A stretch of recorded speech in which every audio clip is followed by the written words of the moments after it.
Il est vrai aujourd'hui que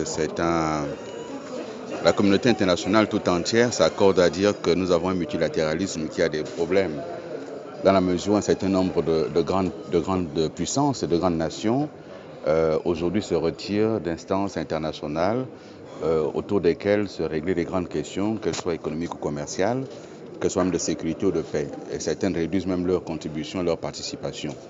Mais il est vrai aussi que certaines organisations régionales comme l'Union européenne tendent à prendre le pas. Et donc le multilatéralisme aujourd'hui est en difficulté, mais il n'y a pas d'autre option, surtout pour les pays d'Afrique et les petits États.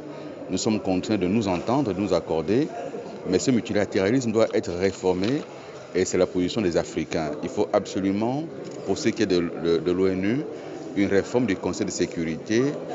Chacun s'accorde à croire aujourd'hui que ce Conseil doit être plus démocratique, qu'il doit mieux refléter les États et les pays, la démographie. Il y a eu des évolutions dans le monde entier et on ne peut pas continuer à gérer le monde au XXIe siècle tel qu'il était au sortir de la Deuxième Guerre mondiale. Et donc il est bon aujourd'hui que l'Afrique ait sa voix, mais encore plus que la voix de l'Afrique soit entendue lorsque les crises surviennent en Afrique. On ne veut plus revivre la situation de la Libye qui a été gérée sans l'Afrique et nous voulons aujourd'hui que l'Afrique soit entendue lorsqu'il se pose des difficultés, comme c'est le cas aujourd'hui en ce qui concerne les États du Sahel.